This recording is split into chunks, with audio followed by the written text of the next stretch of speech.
So here's a little tip. Whenever you have leftover, say mac and cheese, something that was creamy the first time you made it, and now it kind of looks like this in the fridge, kind of hard and not so moist, I find the best way isn't to just microwave it, it's to get a skillet with a lot of surface and put some milk or cream in it, even water, and then let me dig these out and then put them in, like I said, especially something like mac and cheese. Ugh, get in there. And in this case, scalloped potatoes. They don't have cheese in them. So to make things a little different, I could put cheese in them, right? Once they get going, but the milk is heating up. I'm gonna break them up a little. They're very cold, just out of the fridge. And it was just a little side dish we had the other day, but I'm gonna make some fish and get that going. Now you can always add a little more milk as you go and just keep it moving. We're gonna make some fish today. This was frozen cod fillets, alrighty. And I think I'm going to, here, let me see if I can switch the camera around real quick. Okay, flip the camera around to the other side here. And we have these, like I said, frozen fish fillets. I'm gonna cut them open. Now, I just had them sitting out in the fridge, and then they were still really pretty cold and frozen. So I had them in the sink in their packaging for a little while. I've been known to actually put these packages right down in some water, but see how much water is coming out anyway. So you want to get those dried off if you can, the best you can anyway. You know, I could squeeze and squeeze and a lot of moisture is going to come out. But what we're going to do today is something I learned years and years ago. Let me grab a couple more paper towels just real quick. My mom was working downtown at Johnny Garno's. It used to be down there, a restaurant. Kind of well known in the Pittsburgh area. I'm going to flip them over and just push a little moisture out. I'm not going to be too fussy about this, okay? I love the thick pieces of cod. That'll be mine. Thane doesn't mind. Anyway, I met her down there for some reason. I stopped in and I got to go in the kitchen, which I always love going in a restaurant kitchen. Just always had a kick about that from the time I was 12 years old. I loved it at my aunt's restaurants. Anyway, let me shift these over a little bit. I'll actually just get another dish as I'm talking,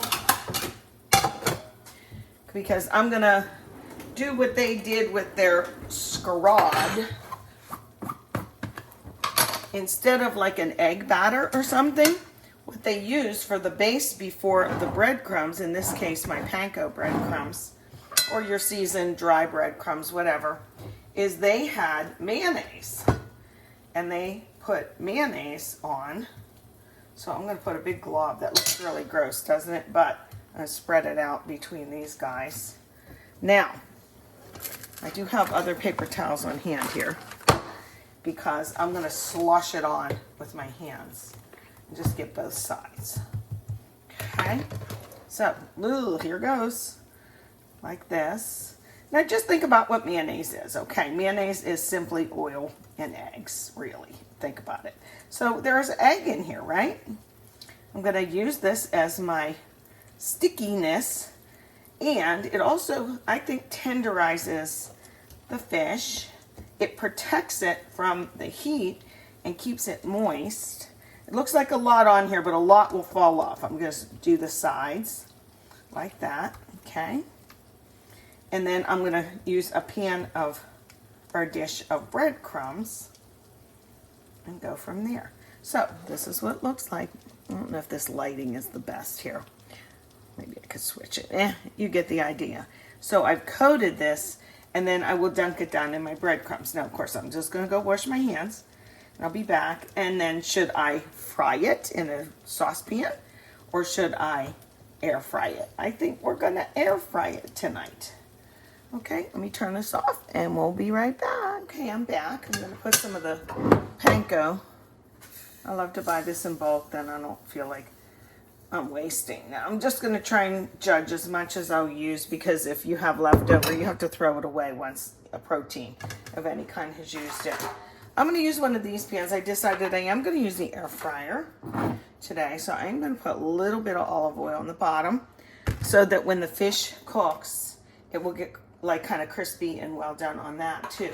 I'll preheat the air fryer, but you can bake this in the oven. That's what they did down at Johnny Garner's. So I'm going to take the, let me get like kind of a fork at least. This one. Take your fish. Okay. Get it good and like covered with the mayonnaise. Just go down like you normally would bread something. I'm going to push it. Push the sides. And just get it covered real nice. Now, could you season these breadcrumbs? Of course.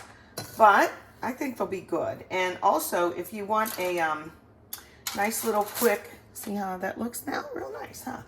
Easy, pretty easy.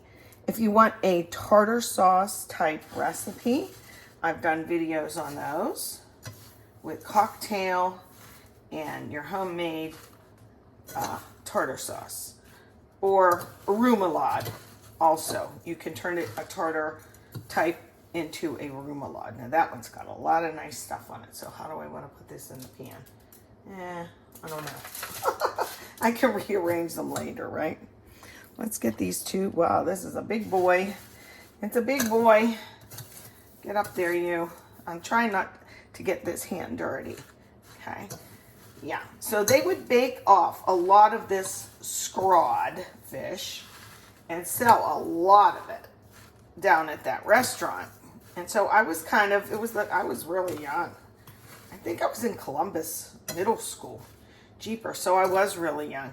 But I waited for my mom to get off work for some reason. I took a bus down. And I was just fascinated at this cook down there because I had never been in a big restaurant like that. I had been in my aunt's restaurants, but not in a big, giant restaurant like that. So I definitely loved it. Now, I'm going to do one thing on here.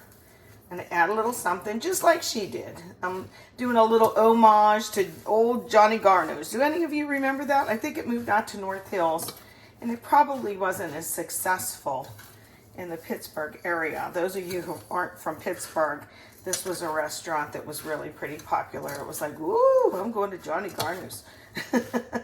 I don't know how to spell that, so don't ask me. I can only guess. So, all right. So here's this little guy. I needed a little bit bigger dish, didn't I? Now again, you go throw these away, unless you're going to use them right this second. Okay, so this is the skinny part. I'll put it up in the middle. The big part has to fit. This could afford to be a little bit larger. But this is what I'm going to do. Since I'm using the air fryer is like a little bit of, not olive oil, okay? That's on the bottom and it won't affect. I'm going to go ahead and use this spray. It does not taste like coconut or I would not be using it, okay? I'm just going to give it a little so that it browns too. Then what I'm going to do is, I remember her cutting up red and green bell peppers and laying the rings on. Now these won't be, excuse me, this makes me choke every time. You would think I would know better. I don't have rings, but I do have little pieces. And I'll put on like so. Okay. Doesn't matter. Hey, it looks fancy now anyway, well, now doesn't it? But it's really not fancy. It just is tasty. Get in there. And then I also have a little bit of onion. I can't resist using purple onion or red onion. Okay. A little bit of that. And we'll cook and just lend a little bit of flavor. So there you have it. Honestly, could I make it pretty? Yeah. Am I going to? No. It looks fine just how it is. So let me get it in the air fryer. Oh, that's right. I should turn the camera and let you see. I had turned these off, these potatoes, but I want to show you that they got creamy. Ready, set, here we go. Turn around, see if you can see them. Put the camera down like that. And see, even the little crispy parts got moist again. And yet, they look like they did the first day, see? So this will be one of the little side dishes I'll make. I'm gonna make coleslaw, and I'm going to just do some, probably air fryer since I have it turned on, asparagus. So there you have it, and I will make a little tartar sauce to go with a simple sauce to go with our fish. I could bake it, but like I said, I'm just gonna put it in the air fryer. Okie doke. All right, there's our dinner for tonight. Well, I just wanted to quickly show you, I did make a little bit of coleslaw. I just used half of a bag this time. A lot of times you'll see me grate it.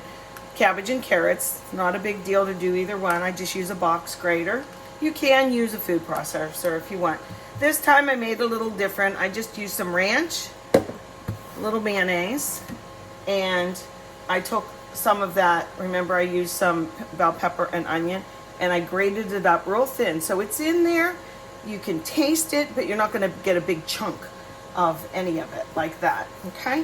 And then we're gonna have some asparagus. I just wanted to show you one of these like produce bags will last Thane and I like 3 times, okay? There's quite a bit in here. So I take out, you know, a big handful, and I do, some people say snap it off where it naturally goes. Well, that's one way to do it, or you could just cut it, because sometimes the snap wastes so much. I don't know. So I just cut it where I think, and it's not real woody that way. I'm going to put a little bit of olive oil, and then I'm going to roast it. A little salt on that, pepper. You can flavor it how you like. Lemon pepper is a spice we used to use a lot years ago. You can use that. Tell me how you like your asparagus done. I like it on the grill especially. Oh, and somebody, how did she say it?